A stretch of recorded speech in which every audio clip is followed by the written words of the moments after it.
Well, how's it going, everybody? Now, welcome back to part 2. This is going to be part 2 of the Moneyball effect and about Major League Baseball losing $3 billion.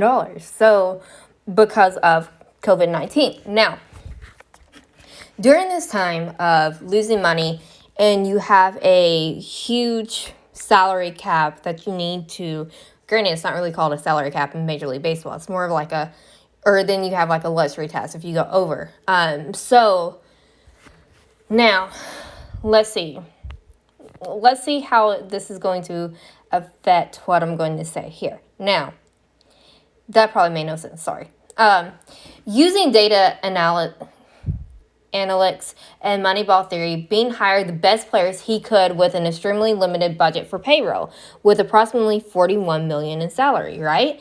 Now, of course, I got this from a website. I got this from datasciencedegree.wisconsin.edu. And it's just like a blog that university did. So, it's like really, excuse me, I got strangled. It was really like laid out perfectly, this article was. So whoever wrote it, it's incredible. You did amazing. Like you're ever going to listen to this. But anyway, now, the Oakland A's ultimately competed with larger market teams such as the Yankees, who spent over $125 million in payroll during 2002 baseball season.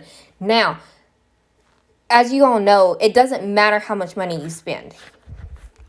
But at the same time, you want the best players. However, injuries can happen. You get a veteran player, they're more likely, you don't know how they're going to perform. So all these big contracts that's handed out consistently now every year, it makes you wonder why.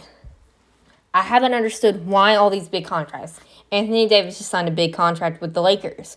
I know it's a different sport, but still, he's a veteran player now. LeBron James as well.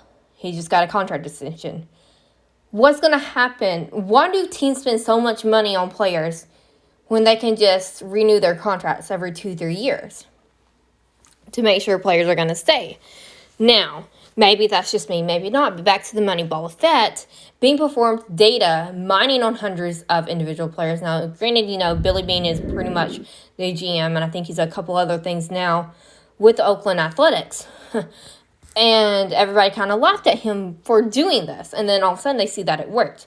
Now, ultimately, identifying statistics that were highly predictive of how many runs a player would score. He went completely on stats. These stats weren't necessarily numbers that baseball scouts traditionally valued, because scouts do something totally different, and I say totally different, a little bit different. Instead of competing for the high-priced home run hitters with high batting averages, he sought lower-cost players with high on-base percentages, which is smart, in my opinion. His theory was that players with a higher on-base percentage would be more valuable than those with lower on-base percentage, because if you get a player on base, you're not looking at, okay, pitchers aren't going to say, can he steal?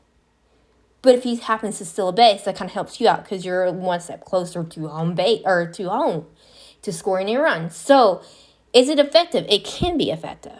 So, that's what I'm saying. Like in the last podcast, having minor league players, you don't know how they're going to perform in major league level yet.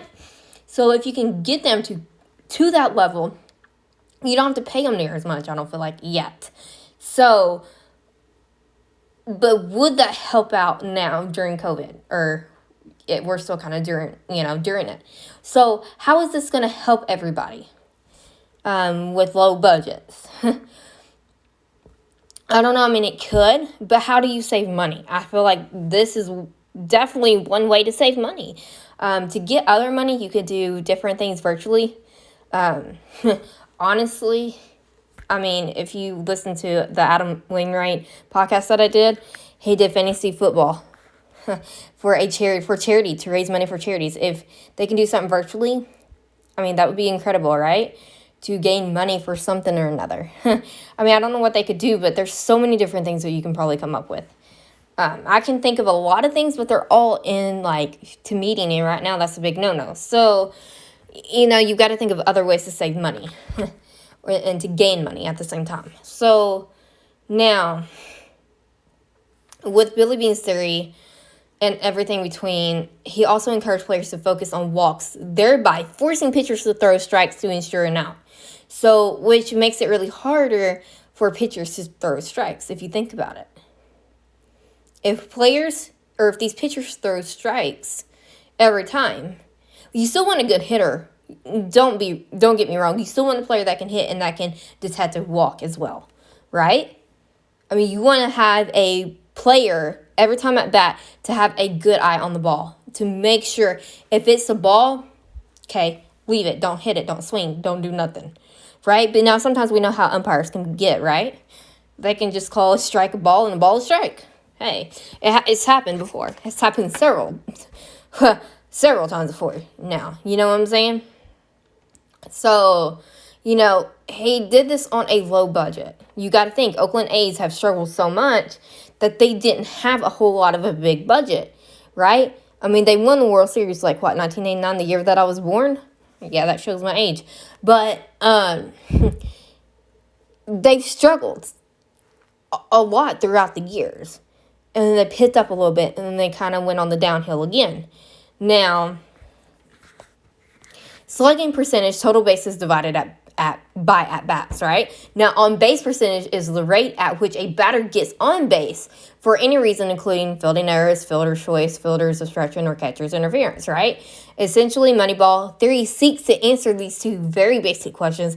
Can the player hit? Can the player create runs? If the answer to one or both of these questions is yes, chances you've got a good pick on your hands. And one, who can perform when duty calls, right? Which is a lot of times the minor league players. They want to prove themselves. And the way that they prove themselves is, by the way, they can do this, right? I feel like yes. You get on base by all means necessary, even if it's a walk, even if it's a single, even if it's on an error, Create something that you can happen with a little bit of a budget, and I feel like this is a good way. Or you can trade a player that you feel like can, or sign a player or trade a player who can get on base still. That maybe didn't get a good shot with the Yankees or Dodgers or one of these higher teams, right? Or the Mets or whoever else. You think about it, right? So what's going to happen with these teams if they cannot get their money back? Are they going to fold? I mean, it's a wonder a lot of these teams hasn't already. They're going to have to go to another town, another city. What's going to happen to these teams, right? We shall see. I don't want all these teams to fold or anything. I want these teams to be competitive. But what do you guys think that Major League Baseball teams should do if they're struggling with money-wise? Comment down below. Thank you guys so much for listening, tuning in, and see ya.